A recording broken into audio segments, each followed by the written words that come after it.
Hello, everyone. I'm Helen Goldenberg, the technical host for today's Print Club of New York webinar. I would like to welcome you all and give you a quick introduction to this format. This is a Zoom webinar, not a Zoom meeting, which means that you will all stay on mute with your videos off. This gives everyone a sense of privacy and helps to prevent any distraction to the speakers.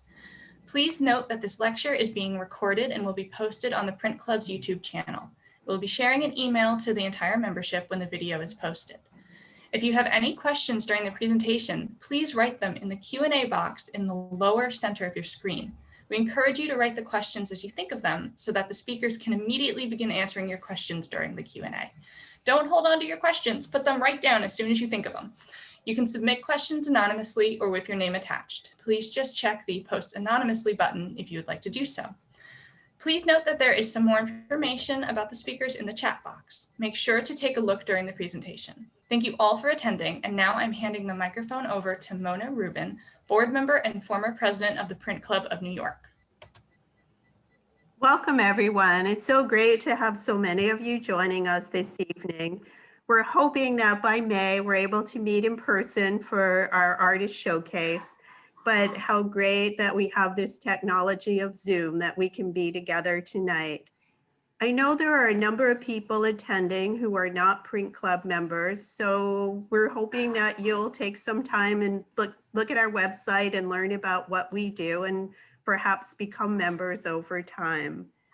We're so thrilled that Phil Sanders is able to join us this evening to talk about his new book, Print and Their Makers.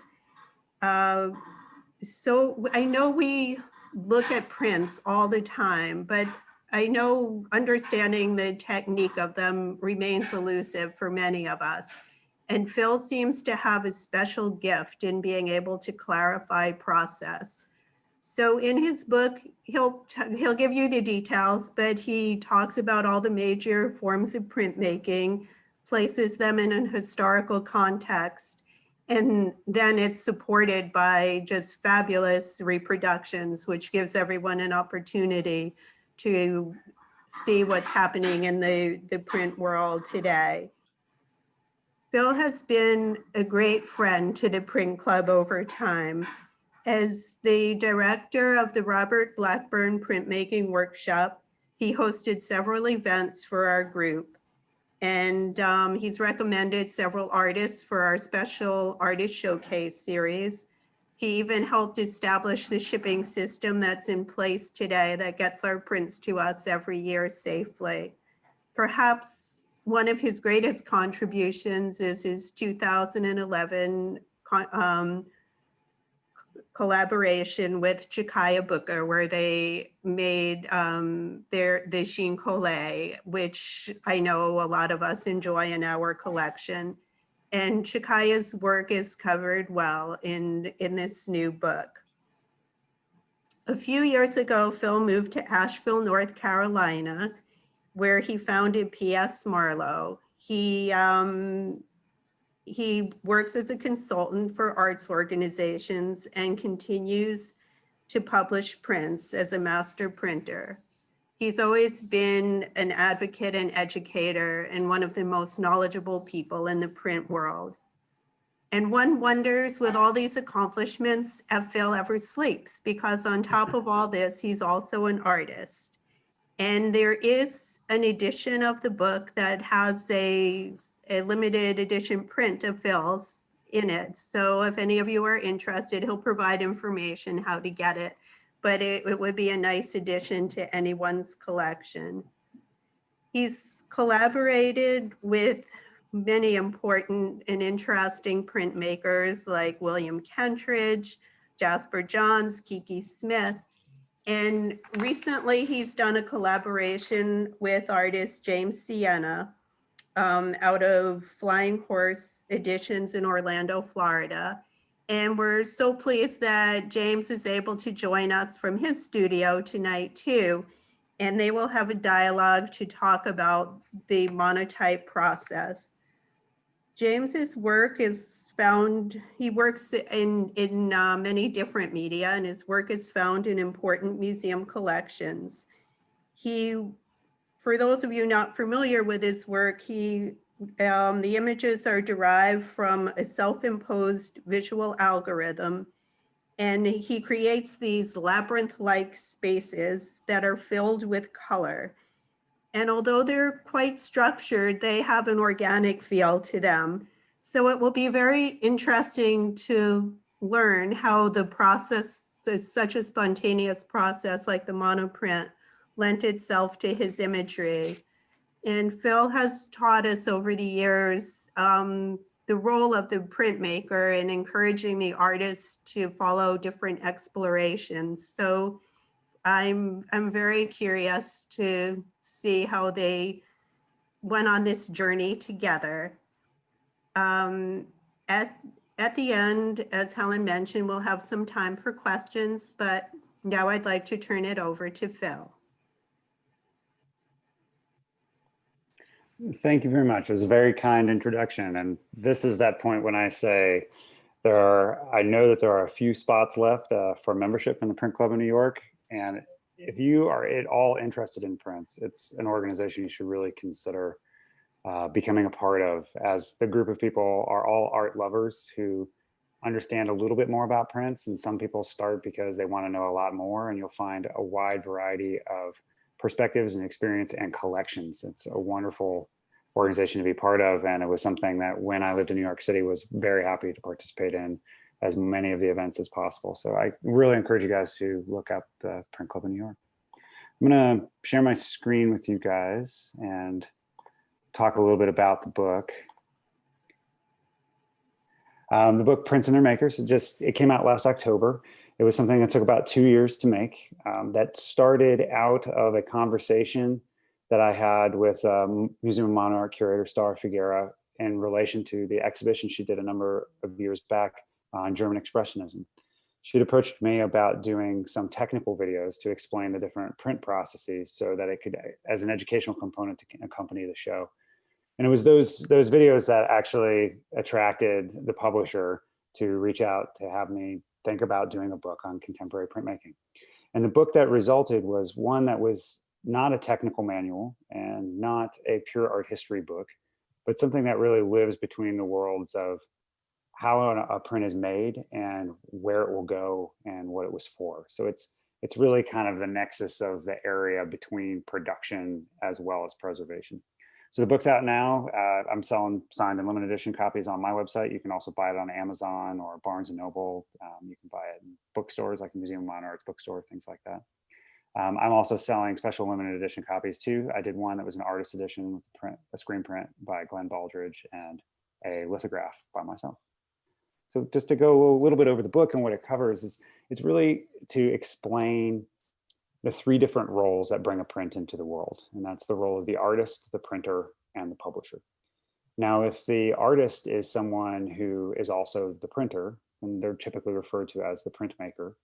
And if they're self-publishing it or producing it themselves, then they'll also be the publisher. So all 3 of those hats must be worn in order to get a print into the world and available for us to see or to purchase. And so often people are asking, why would an artist make a print in the first place? It's a lot of labor. It's a lot of money involved, and they don't generally sell for as much money as, say, a painting or even a drawing. And I like to use this example of Adam and Eve. It's an engraving by Albrecht Dürer. And it's the early state and one of the more near complete states of the print. And it really showcases well why an artist might work in the medium of print. It's because in print, you can make a mark or make a series of moves, and you can print where you're at. And you can keep that record and look at that. Then you can make changes, adjustments, corrections, and print the next stage. And you have those 2 to compare side by side, just like we have these 2 proofs to compare side by side. So the subjectivity of memory on whether or not the changes you've made or the marks that you've made or the direction you've taken was the right decision or the wrong decision doesn't apply. So if you're painting and you make a series of marks and then you make a series of other marks that cover and alter, you really can't ever go back or have a record of where you were. You really have to remember. In print, we have that beautiful record known as the state proof. And it's the state proofs that really provide artists with a lot of information about their own creative process, why they do what they do, and why they want to take things in a certain direction. And it leaves these records for all of us to also get a better understanding of their creative process. Now, the role of the printer is one that has taken many forms over time. Most of us, when we think of printmaking, we are exposed to prints in our daily lives, whether it be our money, our magazines, newspapers, or even our desktop printers. And that concept of printing is what we refer to in the print world as a recreation or a reproduction of the world as it exists. That's one thing that a print can do. It can reproduce something that already exists. Well, there's another side that it can do as well, which it can create a world that hasn't existed yet, which for many, many generations was relegated to quote unquote the fine arts or areas like painting or sculpture, where the print media, because it has the ability to reproduce, was kind of left off on another tangent. And many artists had used printmaking simply to reproduce their paintings and to make them more accessible. In the 1940s and the 1950s, Bob Blackburn, a master artist and master printer himself, was working closely with an artist by the name of Will Barnett, who many of you may know and may have known when he was with us. And through their time, they developed ways of working in lithography that were experimental, that treated the medium as creating a world versus recreating a world, meaning they had an idea of what they wanted to achieve, but no pathway from which to get there. They weren't working from something that already existed and trying to reproduce it. They were working towards something that hadn't existed yet. And this idea had existed in other forms throughout print history, but what Bob Blackburn had done when he opened his workshop, the printmaking workshop in 1948, was created an entire environment and ecosystem surrounded on print for this ideology to thrive. And in 1957, when he became the first master printer for Universal Limited Art Editions, he began working with these young, not very well-known artists like Jasper Johns and Robert Rauschenberg, and helping them understand the creative print process. So there's a section where I detail a little bit about that history in the book and talk about Bob, and you'll see Bob Blackburn's thread who runs through the book, as he's pretty much connected to virtually everyone in contemporary printmaking today by at least one step, if not directly to him, because his influence on the medium of fine art print was just so great, and as was the printmaking workshop. And one of the things that I detailed in here, and then why I'm showing this particular slide, is the image of Bob Rauschenberg working with Bob Blackburn. It's the first time this image has ever been in print. I only came across the image a few years ago through the Rauschenberg Foundation, because it was in the personal collection of Bob Rauschenberg. And this image to me is really important because this is an image of them likely from 1962 working together. And if we consider what the social and political movements that were going on in the United States in that point in the 60s, not unlike today, the idea of a Black printer working with a white artist was something that was just not seen. Bob Blackburn had founded his workshop in 1948 because as an African-American, he didn't have anywhere else to work in the city.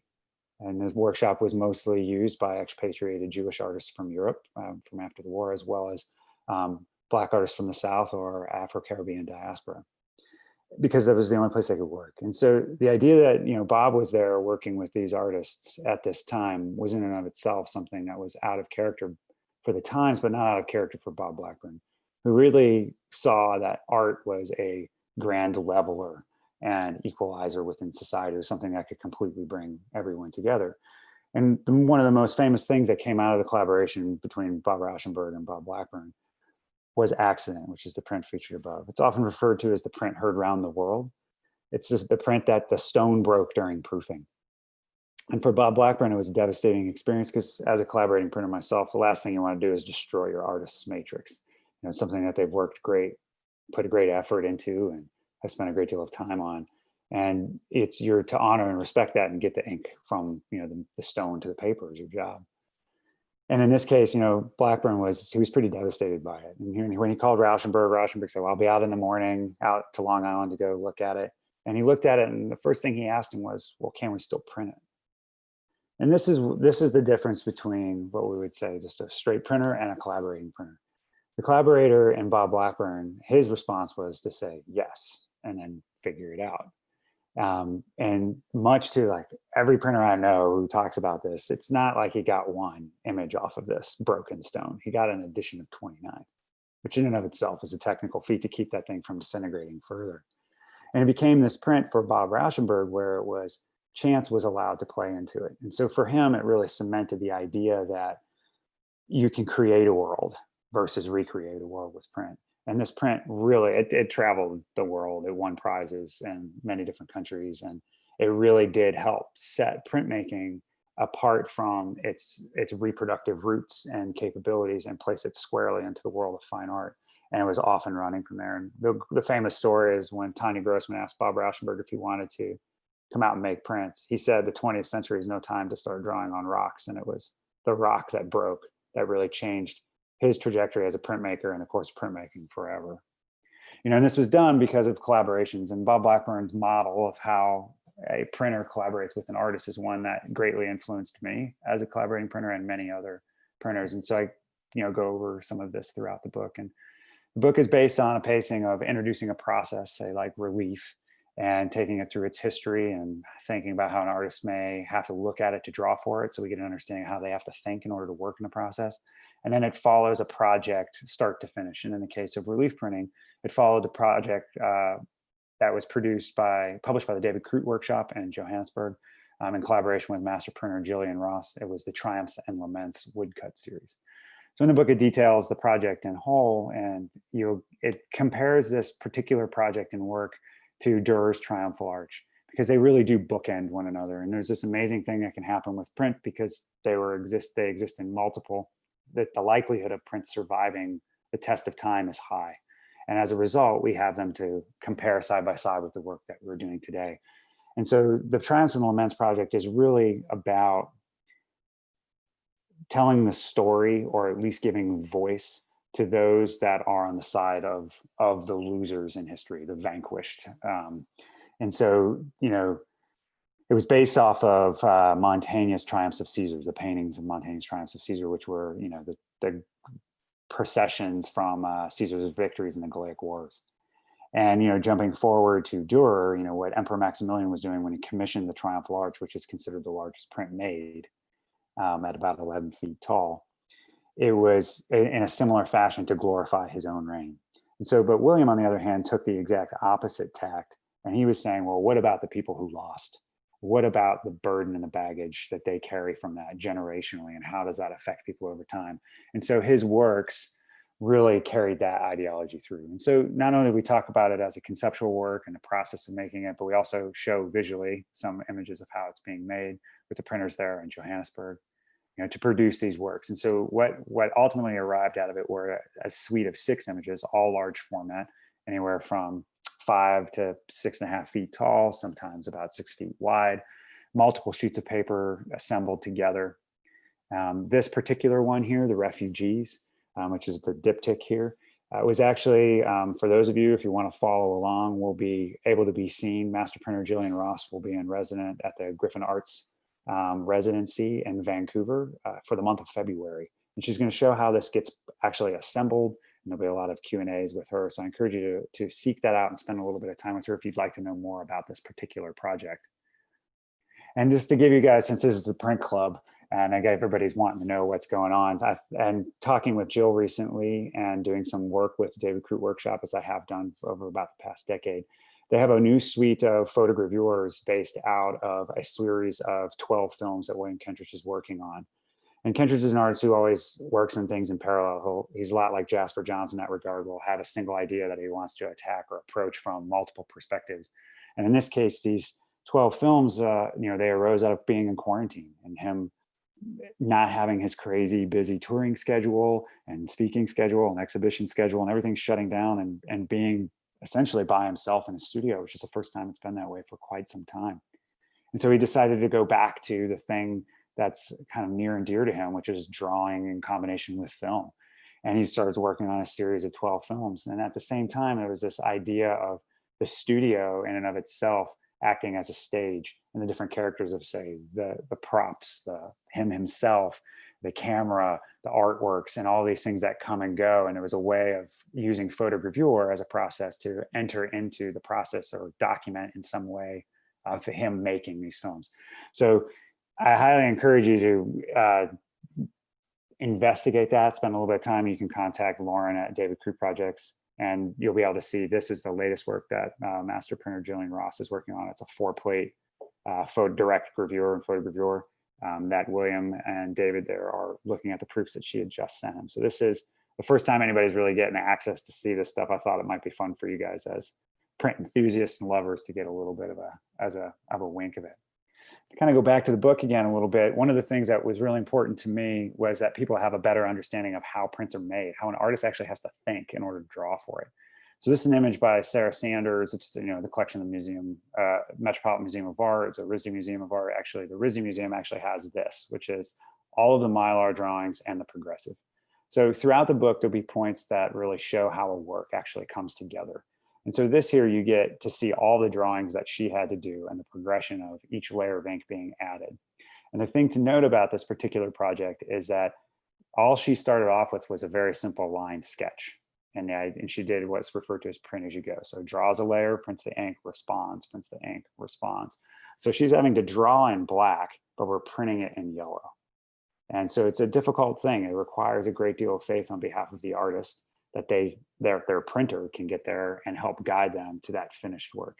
And this is one of those particular pieces that, as a printer, where people are always asking us, why don't you do this all the time?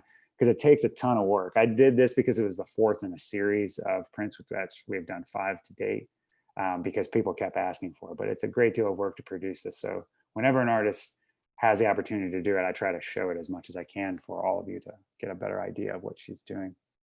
And throughout the book, there's different projects. This is a project with Will Cotton that was done down on Flying Horse Editions, highlighting different studios. This is Chikai Booker working at the Robert Blackman Printmaking Workshop with master printer Justin Sands.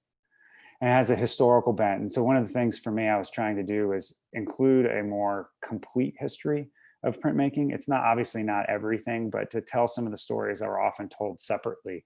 So in this case, the history of screen print, or the story of screen print, oftentimes people focus on Andy Warhol and Roy Lichtenstein for obvious reasons. But they may leave out things or relegate to a completely separate thread of history, someone like Sister Corita Kent or the punk rock movement, like with the Raymond Pettibone t-shirt at the bottom, and how that actually influenced the field as well as particularly the medium of screen print. And other things I like to try to do within the book is draw some parallels to help people understand just how contemporary all of these processes are. And in this particular case, it was, side by side Rodin's portrait of Victor Hugo next to Julie Maritu's image called Amulets, which was produced by Gemini. They're both dry points using the exact same technique over 100 years apart from one another, and how the process is still relevant to the artist, but also clearly it's the hand of the artist that directs the process. So it's not the process that determines the outcome, but it's actually the artist's artistic vision that determines the outcome. So I like to go through some of those parallels to bring you through the book as well. And you get a lot of image galleries. So have the history of lithography. It'll talk about how you draw for it, follow a project, and then show a series of images. So in this case, it's Michael Kelly Williams on the left and Terry Winters on the right. Susan Hall on the left was published by Shark Inc., Bud Shark out in Lyons, Colorado, and an image by Lynn Myers that was published by Tamara Institute. All 4 of these images that you've seen are all lithographs. And I think for me, one of the beautiful aspects of the gallery sections that flow throughout the book is to really get to see the diversity of what a single process can actually do in the hands of artists and printers. And these here are some monotypes. And I like to make the distinction between a monotype and a monoprint, because on the left, actually both of these are monoprints, but the difference between a monotype and a monoprint is a fine designation. So in a monoprint, basically there's one element that may be able to be replicated or reproduced. Even if it's not exactly, it's something that can carry over. So even if you're working on, say, a plate that has lots of scratches, and the scratches are continually reproduced across a series, those would be a monoprint. In both of these cases, the Eddie Martinez on the left, there's a screen print base that is reproducible, but the rest of it is not. It's all monotyped on top of that printed element. And then in the case of the Mel Bachner, it's a Lexan plate that has been laser engraved to depth. And so that matrix itself is stable, even though there are no 2 images the same. So that's the difference between the monotype and the monoprint. And, so we go through all kinds of differences like this, for not just for people who know a lot about print, but to try to give something for everybody, whether you're a print enthusiast, whether you're just an art lover, or you're interested in other work. One of the other things that I really wanted to make sure that the book did as well as it could was represent the widest diversity of thoughts and perspectives, as well as how artists are using the medium today and why. And this is an image by Hank Willis Thomas. It was done in 2017.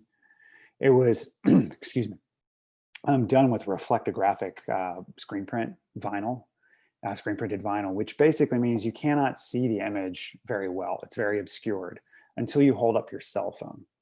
And when you hold up your cell phone to take a photograph of it, the camera, or to take video, the camera's light illuminates the image such that you can now see what is underneath that reflected graphic layer.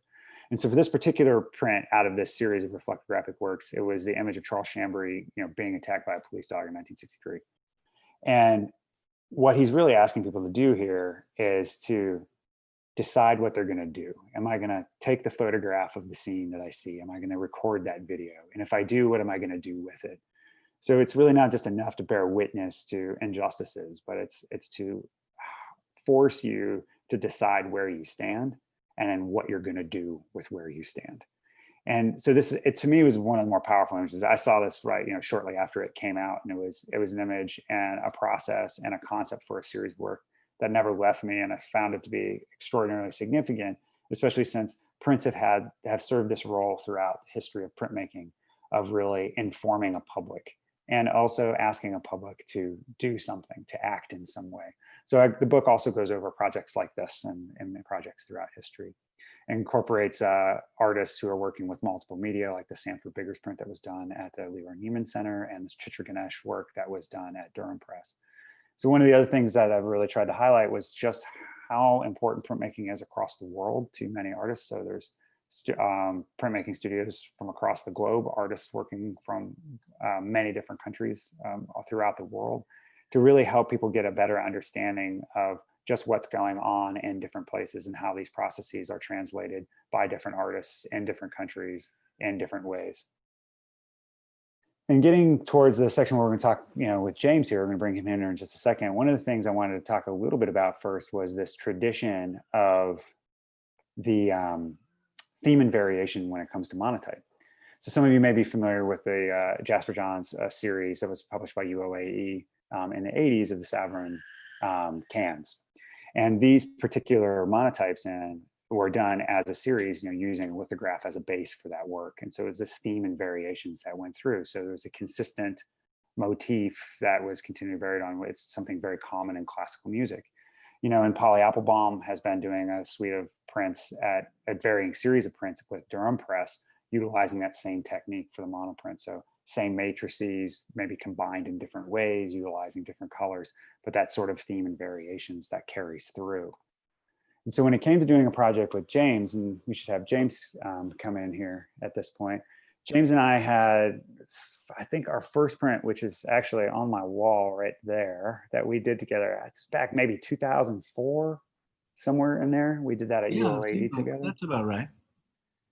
I had asked James a question back then about whether or not he wanted to do monoprints or monotypes. And James had said to me very clearly that it didn't really make sense for him artistically because of the time commitment in making those works relative to what it could fare in the marketplace. And it's a really valid point. And so it became this idea, this kind of little thorn for me to try to come up with a process for James that would allow him to work in the medium of monoprint, because I knew it would have something to offer. Something here, though. Sure. It's funny that you said something about the marketplace. I don't recall ever saying anything about that. That was my word, not yours.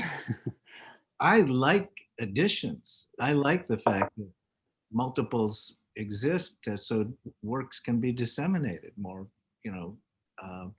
well, I'd like the affordability, that's for sure. Exactly. Of it, but I think that's important. And when you brought this up, I also thought, I guess, monoprint and monotype, I understand that distinction, but because the matrix we made was stable enough, I knew we would get a lot of prints out of it. And how many days do you think we worked together? It might have been 2 weeks total. We got maybe 3, yeah, because there was a couple of trips, so it may have been about 3, yeah. Yeah, and so we actually got a lot of material because, well, you work extraordinarily hard. Well, so do you. You show up early and leave late, just like the rest of us. So, I mean, just to introduce the project, I wanted to show everybody, some of the paintings that you may or may not be familiar with James's work. This is, I would say a kind of iconic image from from your body of work. And, you know, it's painting, in this case was enamel on aluminum. And so when we came into the studio, like this is what's in the back of my mind is, you know, the way in which James has traditionally worked, and trying to provide him a way of working that has a similar visual vernacular, but at the same time offers him new possibilities or options that he wouldn't necessarily be able to do in a studio. So as a printer, one of the things I always talk about is if you can do it wholly in your studio, you should probably just do it in your studio. It's going to work out. It's those problems you can't solve, or a question that you're really trying to figure out, and it would be helpful to have a different perspective or angle in there. That's what you want to bring into the print studio. And so, Can I ask you something here? sure. Were you aware of my embarking into large scale painting when you invited me down there? I don't remember. No, that was when you had just started. We started the conversations and you started the drawings for these when you had just started making those big paintings. And I was changing my work radically. Exactly. And this print in this particular slide, this matrix is quite large for me. I don't make that many prints at large scale. There are a few that are larger than this, but not many. Right. I mean, I would say it was probably the screen prints you did with Brand X were really those. That's right. The big ones. Yep. So just to give people kind of an idea, this is the realm of the world of painting that James was moving into. And so for me, it was a really good timing to work on a print project, because I'm afraid this painting wouldn't have happened if that matrix hadn't happened. I feel like this painting and this painting. And this painting, right. That was early. That one came, but that was really paralleled the making of the of those monoprints. This one, 2017, yeah. And so for everyone to be able to see, this is what we started off with. So this is what James did initially, which were these line drawings. And then it was the idea was to then translate these into two different high relief matrices. So basically we would cut these lines out of two separate pieces of plastic, and then we would remove half of the pieces and put a thicker version of them in. So we had one cut from thin, one cut from thicker. And what you ended up with was a matrix like this, which what you're seeing here are some of the pieces are raised and some of them are lower. And as a result, it creates this amazing relief, which produces an embossment like this. And that is not a dramatization. That's pretty accurate to what it actually is. The paper itself started off almost a ½ inch thick. It was made by Twin Rocker. It was a very thick, fluffy, low-size paper so that it could have a lot of movement potential. And one of the reasons we wanted to do this was to kind of have a little bit of a positive negative effect and kind of more of a sculptural feel. It was to basically provide James with something that he wouldn't get in his painting, because you're not an impasto painter. There's not this physicality to it. No, the work is very flat. I've always believed in that flatness. Exactly. Not about illusionistic flatness or, fine finish either. And one of the misconceptions about my work for years has been that it's slick.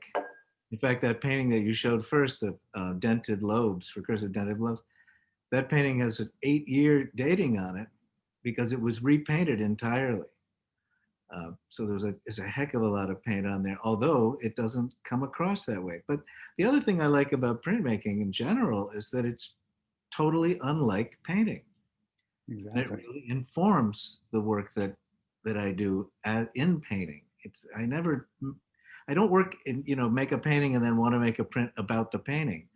Most often it's the print that informs changes in my painting practice. So it's essential to me. And this project is a perfect example of that.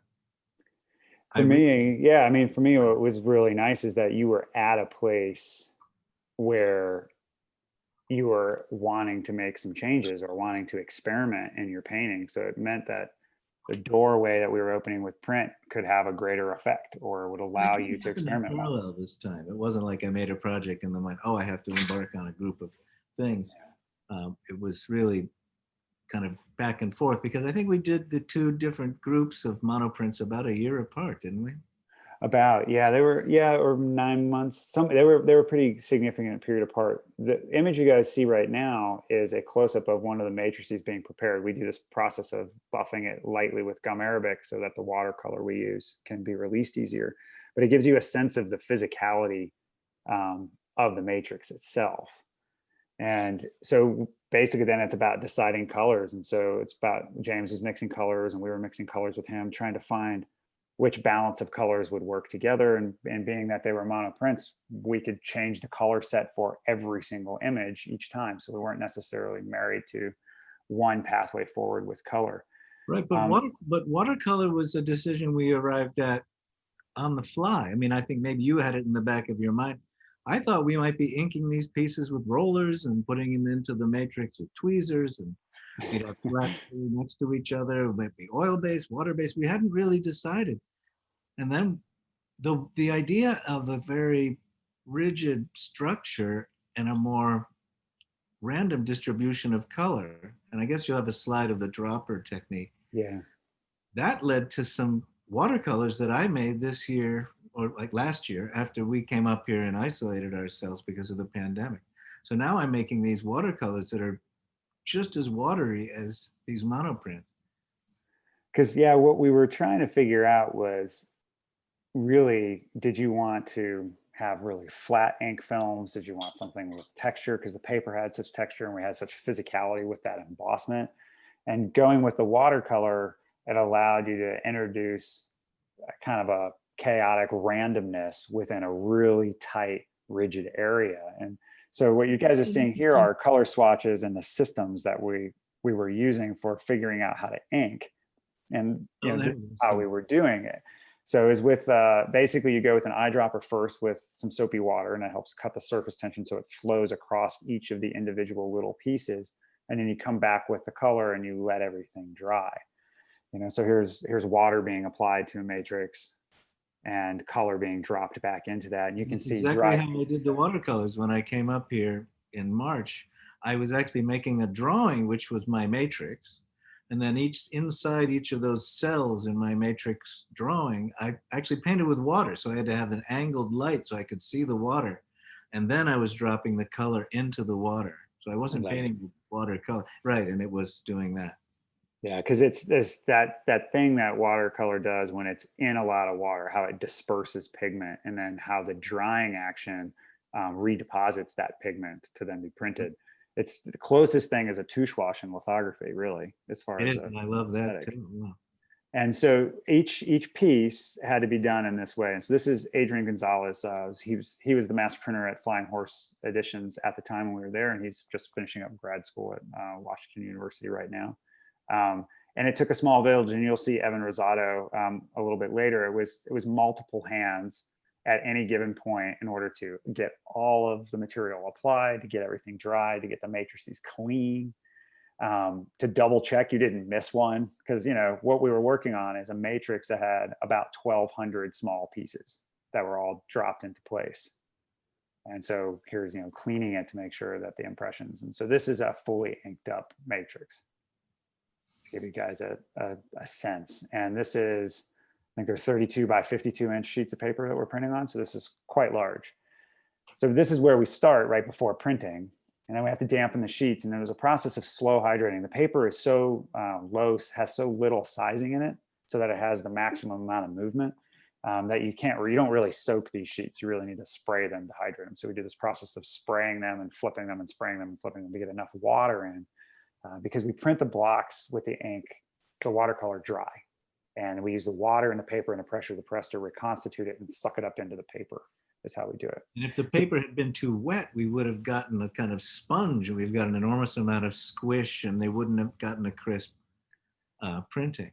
Right, and it was a balance of finding like how much pressure to use and how much water to use to get the cleanest impression possible. And we were printing them on this large hydraulic press, and this is a hydraulic press they have at Flying Horse.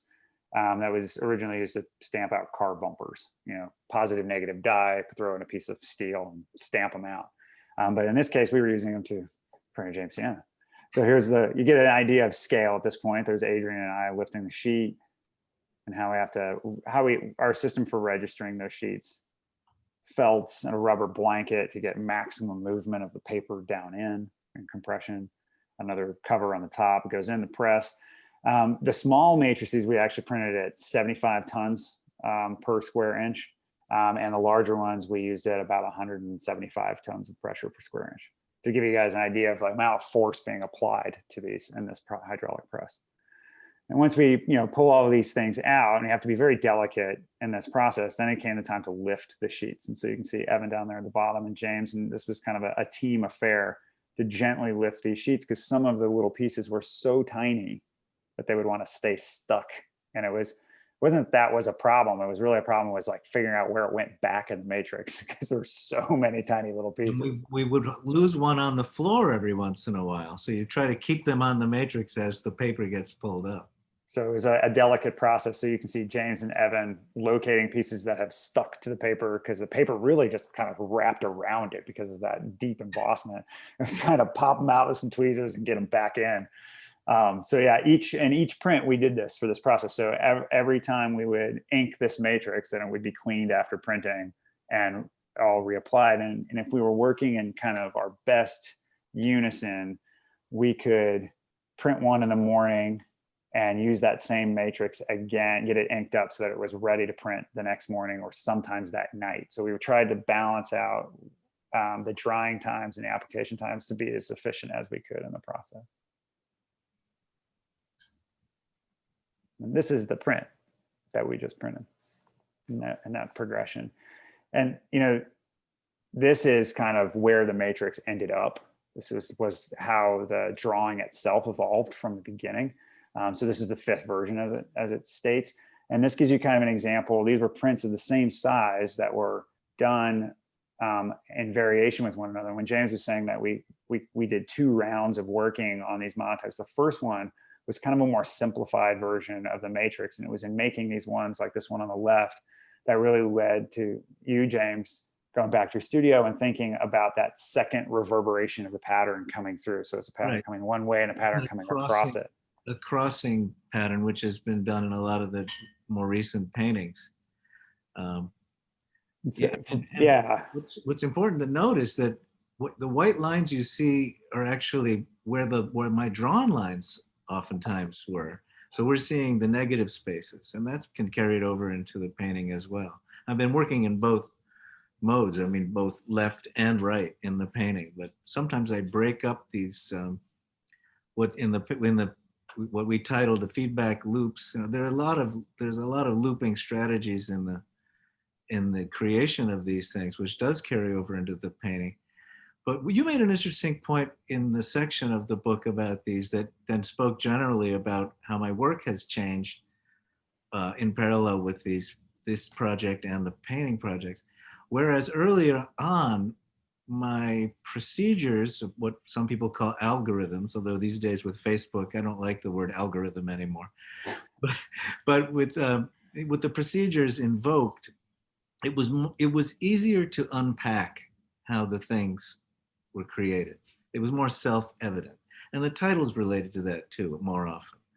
Recursive dented lobes, lobes within lobes within lobes. Right. And you pointed out very aptly, and I don't know that we talked about it, I can't remember talking about it, but you said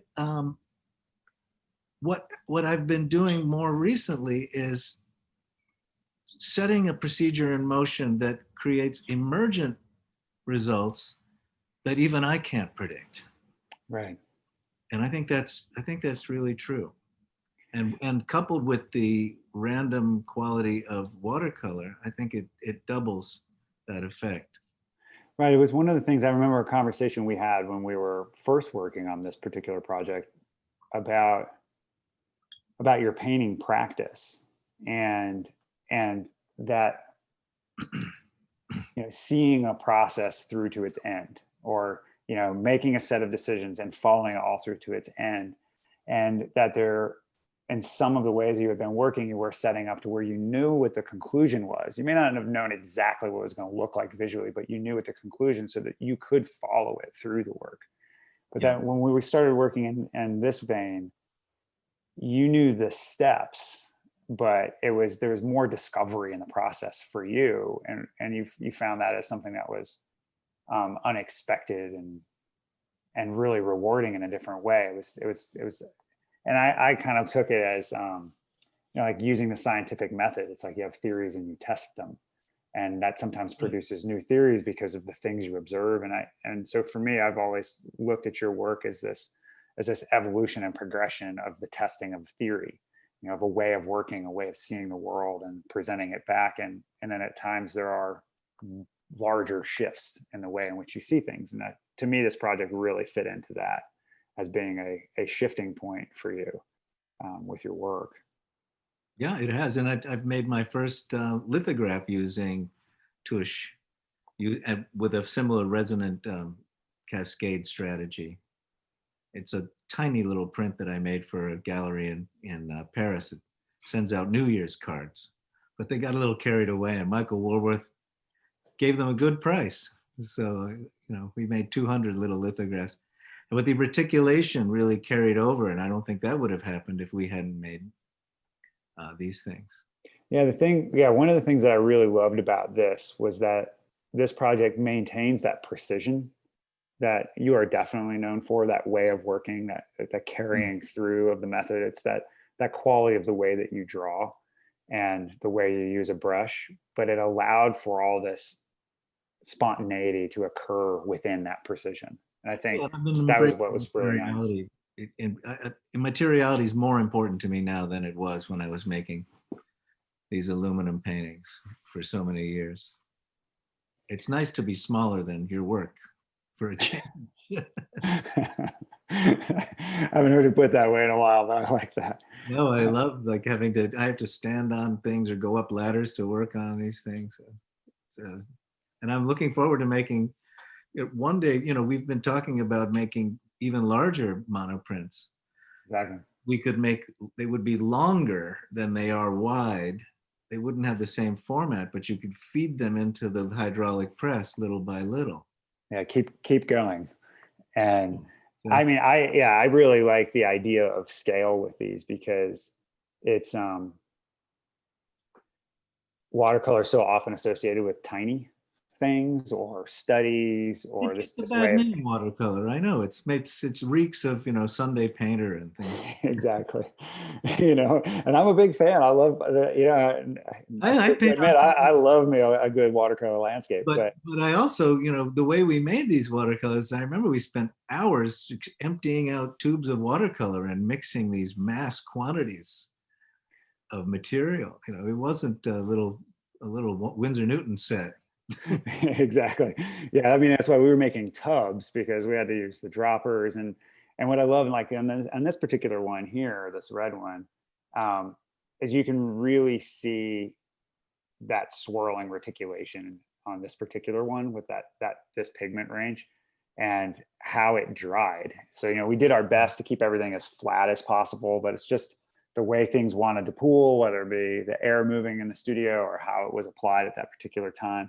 And you get this wild variation. And that, we had this system that you designed out for, like, color A gets repeated in a certain way, color B goes in a certain zone. Bands. These rings all connect to themselves. So there's a certain number of bands in any number of these things. And I'm exploring that in the painting now too. But it's also, these are really between serial printmaking and painting. At least in my work, it's really a unique body of work, and to the extent that they're not even signed conventionally. Right. We didn't put monoprint. We didn't sign in the bottom right corner. We didn't put a title at the bottom. We signed. If you look closely, it's on the right hand side in the bottom lobe, written in a sideways on the print. We just kind of hid the signatures inside the prints. Which I think I've only done one other time. I think it was at ULAE with the backs. Right, the back set, yeah. Because they were so sculptural in terms of the way they dealt with the architecture of the sheet. They ran off the edge of the sheet. They appeared as if the stones had been cut up and I had to I didn't want a signature to orient the thing. They also hung at eccentric angles. Right. And so some of the, I guess the thing with this too is that these are really physical things. Like, so that embossment that I showed earlier, all of these prints have that level of embossment with also the watercolor on them as well. And so, so the paper is this substantial thing. It's a physical object in and of itself. And so when you're in the presence of one of these personally, it's really an object. I mean, it really takes it out of that realm of what most people associate with printmaking, you know, a thinner sheet of paper and an image applied to it. An image and object are also brought into play. You know, Right. I recall when I was working at Bark Frameworks a million years ago, and the first Chuck Close pulp pieces were being framed. These gigantic, beautiful pulp pieces that Yeah. Joe Wilfer did. And I wondered if I was channeling that on some level, you know. And of course, I'm always thinking about framing because I'm a recovering picture framer. But if I were to frame, I don't own any of these. I want to get one actually. And I would put it in a plexiglass box. I just don't think I'm sorry to interrupt now, but I know it's getting late and I think we need to start our, oh my goodness, yes. is that okay? But Yes, that's fine. If you so, want to, I mean, it's been great. It was so interesting hearing about the development of your work and just the complexity of it. It's really kind of astounding how much goes in. So we do have a few questions for you. Someone wanted to know the name of the artist who did this screen print with the reflective material. that's Hank Willis Thomas. Okay. And then it's not a question, it's a comment. Someone wrote, man, this is so fantastic. Printmakers are amazing problem solvers. Loving the white negative space traversing horizontally across the second set on the right. So I think printmakers and artists are amazing problem solvers.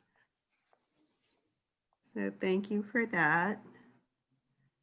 And someone else wrote, James, are your color choices impacted by the collaborative experience or the space where you are making these? They're probably affected by the environment. It's pretty subjective color for me. I don't consider myself a really powerful colorist. I'm actually red-green colorblind, not severely, but Phil and I don't see colors the same way. He sees them much better than I do. And whenever we collaborate, we made a couple lithographs while we were down there, we just keep adding colors. It's like, you want to do another color? Yeah, we've only done 11. Okay, let's do another one, you know. It's kind of how we work. And I like to quote the late, great Tom Noskowski on color, and who loved to say, I like using color to keep the shapes apart. So the logic of a work is much more important to me. Color is a secondary thing, but I know it's necessary, and I vary it quite a bit. That answers the question. You know, we went to the art supply store and bought like $200 worth of watercolors and just started making up colors and doing tests. Well, that makes sense, but the colors are beautiful. And someone else would like to know if you will be exhibiting some of these pieces at some point and where. I have not got a date to show these. I'm having an exhibition of paintings, and I'll probably include some watercolors in Brussels in May at Gallery Sounds like a good Zipas. destination. Yeah, I've been working with Reno Zipas for about 5 years now. They generally don't gravitate towards printed work, but because these works are monoprints, they might be open to that. I've also been wanting to pitch an exhibition of just the monoprints by themselves. I think they stand on their own. I think it'd be great to have a small show of them somewhere. So if anybody wants to propose a show, I'm all ears. Okay. Yeah, I mean, I know I asked Theo today, Theo Latz, who's the director of Flying Horse Editions, where we did these prints. He does have a few left. There's a few big ones. left, and a few more of the smaller ones. So just if you Okay, because that is a question if someone is interested to know where the content here, they could possibly purchase them. I'll show if you guys can see that. You guys can see that. There's Flying Horse. That's the contact. You can contact Theo Okay, at Flying Horse Editions down in Orlando, and that's how you can talk to him about what he's got, what's left. Because we made quite a few of these. We were getting good. We had multiple matrices too, so like we'd have two setups, so we could be let one drying while we're adding to another one, and at the same time, since because I just work on one thing, that's when we were working on lithographs at the same time too. They have some of the lithos. We had about 4 projects going, but we are looking into making a magnesium block next, so that there won't be moving parts. It'll be a lot easier to ink and clean. And it will also the plexi on, I think on this one or one of the other ones, started to crack. Yeah, it was on the opposite setup for this one. It definitely started breaking after a while. It just couldn't hold up forever. There was a lot of small edges and parts and pieces, and we were printing it at a lot of pressure because we really wanted that super deep embossment. So they didn't last. Those were not forever blocks by any means. And it was very inexpensive to have them. And there's more and more CNC cutting being done, and it's getting less and less expensive. So. I've been even thinking about 3D printing it. So, because we could do that too. Because there's been better advances. So if anybody's wondering what we're really talking about, we're really just scheming up the next time we're going to work on something like this, figuring out how to obviously go bigger and also vary it up a little bit. So for us, it's always, I think that's something that as a printer, we're always thinking about projects to propose to the artists that we work with, because we spend a lot of time with our artists in their creative space. And so we get ideas for them too, and are thinking about, bits of conversations that we had, things that are left hanging that we'd like to go back and revisit during our collaboration. And so we usually end up opening more doors than we can ever go through each time you work with one another. And it's a fun thing to be able to go back and revisit. Oh, okay, here, we just have time. I'll do a few more questions. This is about the matrix that you create, and someone wants to know, how does it not get squashed because you're dropping the paint into it? And it's true, like how does that hold up over time? Well, I guess the easy way to explain that is we made the matrix out of 2 different heights of Lexan, which is essentially the main ingredient for bulletproof glass. So it's in and of itself is dimensionally very stable when it comes to downward pressure. It's not the best when you bend it, but if we're keeping it flat, it can take a lot of pressure. And since the raised pieces are dropped inside a matrix, there's very little wiggle. So it's the wiggling that would really kind of break the pieces. And so because it was laser cut, so we would cut 1 out of 1/8 inch Lexan, and we cut 1 out of 1/4 inch Lexan, and then we'd swap the parts. So the negative of one gets the positive from the other, and vice versa. So you end up with 2 matrices actually that are opposite of each other every time you cut. We only printed one of them. I think we thought about printing the other way around, but I like the white border. I like this kind of apparent behavior, obedient to the medium. White margin, print in the middle, and then you get closer to it and you go, oh my God, this is crazy. It's just like, you've got canvas. Here's another technical question from one of our members, is an artist. She would like to know what else you add to the watercolor to get it to flow besides water, gum arabic, and color dry naturally. So from a total print geek perspective, essentially what we're doing in order to get watercolor to flow versus to basically break the colligative property of water, where water wants to pull up or beat up, like say on your windshield on your car, you need to break the surface tension. So we use glycerin, or you can use a drop or 2 of dish soap in the water, and that's how we would flood each piece.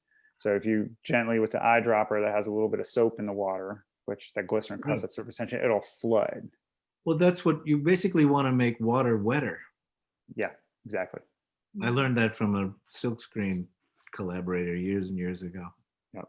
It's because you got to get it. You got to get it to sheet, and then from the watercolor itself, occasionally, it depends on the pigments and the brand, and sometimes I would have to add extra gum arabic to the actual watercolor as we made it liquid in order to ensure that it had enough binding power. And and it was just being really careful on not using too much water when we were mixing it down. We were trying to get a certain amount of fluidity, but you had to go brand to brand, process to process. You're We didn't adjusting a want little too bit. much fluidity, or else the color would just mix and we'd get a solid color. Because Yeah. sometimes we'd put the water down and we put red at one end and blue at the other, and they'd head towards each other, and we'd want them to dry before they mixed too much. Right, because we weren't going. You wanted to see that clarity of each one, because there was the crazy one you did, that total crazy brace one. It was like you had this process of dropping 3 different colors into each one and how they would all hit each time, and that took so long to ink. That was like an entire day to actually I'll ink never that forget one. that day. That actually led me to get kind of crazy with watercolor here. I realized the potential of that, having a really rigid system and then this beautiful, capricious Yeah. quality of watercolor. And it's, we did a few tests with ink and stuff, but it was the watercolor that really held it. And the other thing is, when you use it in a monotype fashion, is you get a greater intensity of the color, and it has than you would if you were painting on paper, because we're not worrying about getting your mark from one side of the sheet to the other, which dilutes it so you have enough fluidity to maintain the mark. Because we're actually applying it and then we're printing it dry, we get the full punch of all that pigment, and so you get a much more vibrant and color, like something that it's not normally associated with watercolor directly, what people would normally think. You get a much greater punch to all the color as well when you do watercolor and monotype. Well, I'm getting messages here that our evening has come to a close. It's been so great to be able to just talk art and think about other things than the pandemic. And we thank you so much for your time and sharing your creative process and images of your work. I know I didn't get to all the questions, and I'm not sure how these are saved, but maybe I can get answers to the people who weren't able to have them asked during the time we had tonight. So I guess we'll sign off, and I wish everybody well, and thanks a lot for attending. Thank you, Mona. Thank you, Phil. Yes, thanks, James. It's been a lot of fun, and yeah, please, if anyone has questions, by all means, I'm totally reachable. You can just look me I up could send it to you and try and Sure. Yeah, I don't mind. I answer random printmaking questions all the time. It's kind of what I do. So for me, I'm really happy to do it. And for those that are still on, I will be starting a Princeton Makers book club, essentially, which does a lot of what we're doing today. It goes just more in depth. So everything that's in the book, I have an insane amount more information than what made it in. So every project has a lot more images, every backstory, there's a lot more of it than what I could fit into a book. And so people have been asking me to kind of, if I would tell more of those stories. And so I will, and I'll do a similar format to this, where I'll bring other people in, other printers or artists or curators, for their perspectives on things as well. And so stay tuned. If you sign up on my mailing list, I'll be doing more of these, because it's something that it's part of the history of the making of things that I think is really relevant and important to a lot of people, for us to just share and for people to know. And so I think so. I see like messages popping up in the chat that people really enjoyed the talk, found it so interesting. So that's great to know. Well, and I encourage you guys to really reach out to your local publishers and printmakers and artists, because what James and I are talking about, this is just the two of us talking about a project that we did a few years ago, and James has done many projects. I didn't get the exact count, but I think you actually, James, have the most prints of any artist in my book.